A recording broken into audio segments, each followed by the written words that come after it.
Ever get the feeling like, history's sort of hiding these like really bold personalities?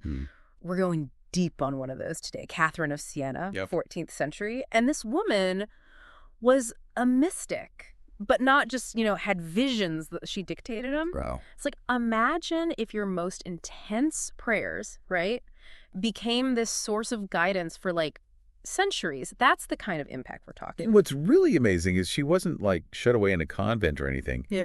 Catherine was super involved in the world. No way. Yeah, she even advised popes Get out. during some really chaotic times. Yeah. Talk about a woman ahead of her time, right? Seriously. So not just, spiritual daydreams, but real world influence. And that's where this book, The Dialogue, comes in. Yeah. Basically, it's like someone recorded Catherine's conversations with God.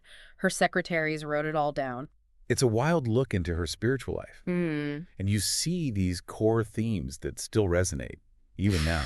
Like the hugeness of God's love, Yeah. the importance of truly knowing yourself, and this idea of finding God through loving your neighbor. It's like she's giving us a guidebook to a better life or something. Totally. And she uses such vivid imagery, too. Like, take the bridge allegory.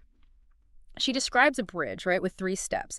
Each one is a stage in how we reach God. Okay, so walk me through this. What's the first step? So she starts with fear of hell, which, let's be real, it's a pretty relatable starting point for a lot of people. Sure. Yeah. But then you move to this growing love for God. You start to see how good he is. And then the final step is this love that's like so pure, so selfless, it's beyond anything else. It's like she's right there with you, leading you across this bridge. You can practically feel those steps under your feet as you're reading it. It's so powerful. And then there's the whole tree of love versus tree of self-love thing. Oh, yeah. That's a good one. Talk about a visual. Right. It's like the core of what it means to live a good life versus getting totally caught up in ourselves. So true. So the tree of love, it's all about being humble. It's about feeding those virtues that help us be closer to God. Okay. And the fruit, it grows. Let's just say, Catherine describes it as amazing, like a taste of that divine goodness. But then there's the other tree, right? The tree of self-love. And this one, well, A little too relatable, maybe. just a tad. It's rooted in pride, selfishness. Oh, yeah. Those things Catherine calls, like, stinking thoughts of the heart. She doesn't mince words, does she? Nope. And those thoughts, they lead to actions, or as Catherine puts it, the nasty fruit of that self-love tree. Oof. It's a good reminder, though. Our Mhm. choices matter. Not just in, like, the afterlife, but right now. Totally. And you know what else struck me? Her take on obedience, it's not about, like, blindly following every rule. It's about getting your will lined up with God's. That's a tough one. Big time. I think so many of us struggle with that, especially these days where we're, like, almost expected to question authority. Totally. And here's the thing. Catherine saw true obedience as an act of love. Not just, well, I have to. She actually writes, what caused the great obedience of the word? The love which he had for my honor and your salvation. Whoa. So it's about surrendering to this love so huge that it's bigger than what we want. Exactly. That's a lot to unpack right there. But how do we actually live that? I mean, these are ideas from centuries ago. How do they fit into our lives now? Right. Well, I think Catherine's own life shows us how faith isn't passive. She didn't back down from speaking truth, even when it meant challenging the Pope himself. No way. Oh, yeah. And just like she had the guts to stand up for what she believed, we can too. We can find our own voice and make a difference. Okay, but it doesn't have to be like some huge world-changing thing. Exactly. It's about those everyday moments of courage. Like, you know how we talk about love your neighbor? Mm-hmm. Catherine didn't just talk about it. When the bubonic plague hit, she stayed and helped the sick and dying while everyone else was running away. Oh, wow. She really lived it. She did. Okay, get ready for this quote. It really hit me hard. Catherine writes, love, that love of man for man, is God himself. Wow. I know, right? Makes you think.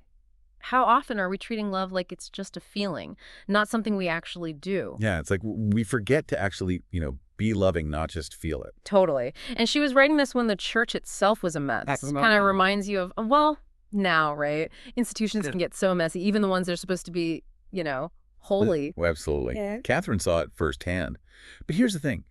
Even when she was calling out the church's leaders, she never stopped believing in what the church was supposed to be, like its power to bring God's grace to people. So it's like you can see the flaws, but still see the value. Exactly. And that's why it's so important that she always comes back to having that one-on-one connection with God. That's the foundation. It's what keeps you strong even when everything around you feels shaky. It's about that personal journey, right? Like your own search for meaning for that connection. Yeah. But she also talks about this idea of like eating souls for God. Okay, yeah. Sounds kind of tense at first. Right. But I think I'm getting what she means. So she's talking about helping other people's souls grow through love and serving them. Ah, It's yeah. like what we do really does affect other people, for better or worse. So it's not enough to just, work on your own spirituality. You got to actually help others build each other up. Exactly. Catherine truly believed that when you serve other people, you're serving God. She even talks about tears, like the different kinds of tears and what they mean spiritually. Oh, yeah. She saw tears as a window into your soul, basically. Especially tears of repentance. Those were powerful for her. What made those so special? They meant that you realized you messed up, that you wanted God to forgive you. She even said that those tears have, like, infinite value to God. Isn't that amazing? Like, no matter how badly we think we've messed up, wanting to be better, to turn back to God, that means something. Exactly. And that is so comforting, isn't it? God gets our hearts. He sees what we mean. Even when we mess up the actions, he sees that we want to come back to him. It's like those tears are a good sign. Like, okay, maybe you're not perfect yet, but at least you're headed in the right direction. Yeah. It's about admitting you need God's grace Yeah. and letting that grace change you from the inside. So we've talked about a lot of, let's say, challenging stuff. Yeah, she didn't shy away from the tough topics, did she? No way. And this is one of the big ones. She talks a lot about how important it is to accept suffering. Right. Not exactly what most people want to hear. No, seriously. Who wants to suffer more? Right. But the way she talks about it, it's actually kind of eye-opening. Well, she calls suffering a hidden pearl that the world tries to ignore. A hidden pearl. What does that even mean? It means that the tough stuff in life, the things that push us to our limits, those are often the things that help us grow the most. Okay, that's kind of deep. Right. It's not that we should, look for pain. Yeah.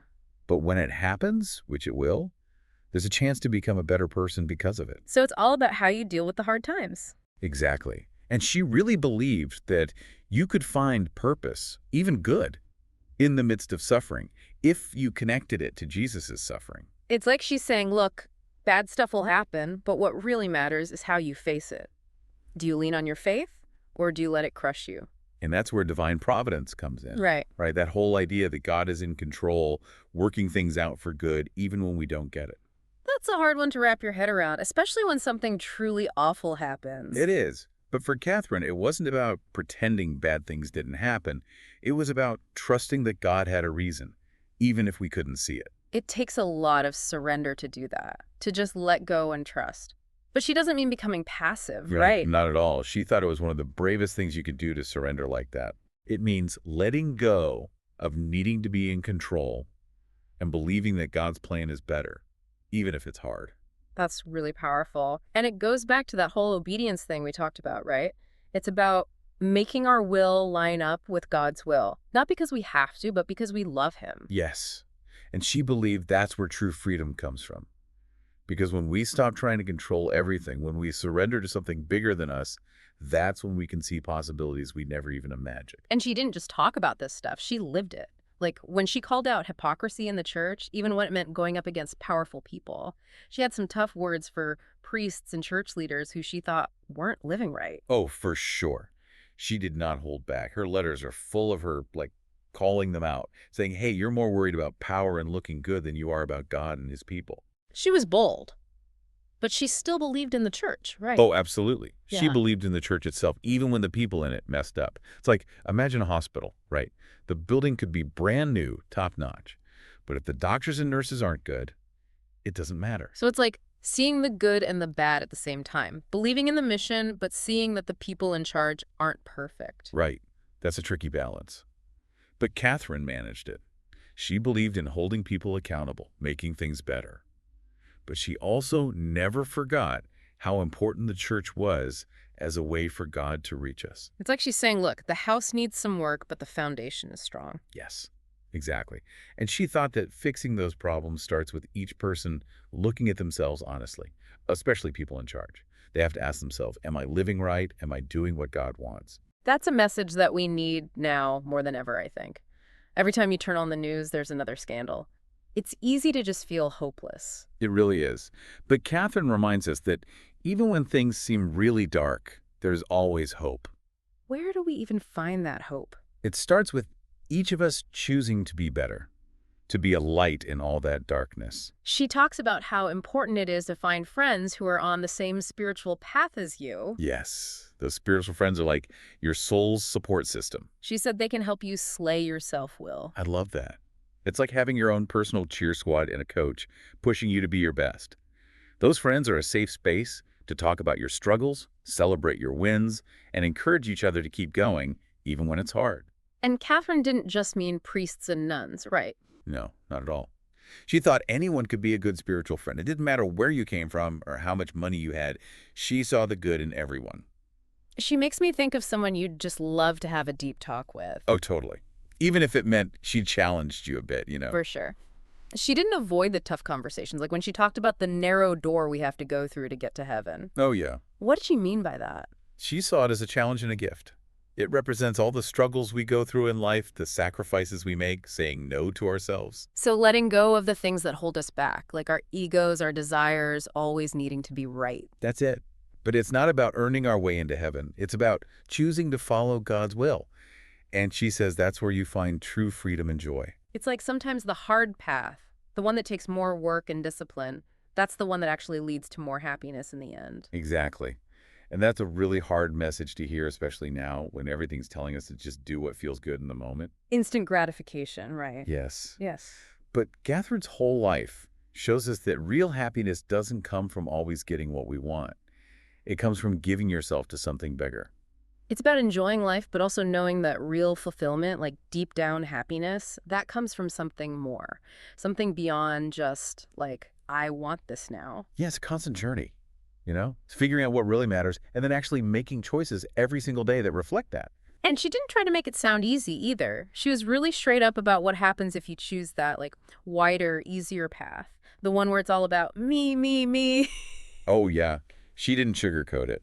She talked about the miseries and torments waiting for people who constantly choose to go against God's will. Intense. But it's a good reminder that our choices actually matter. And not just for us, but for other people too. Absolutely. And that's what makes Catherine's message still so powerful today. She's not afraid to tell the truth, even when it's hard.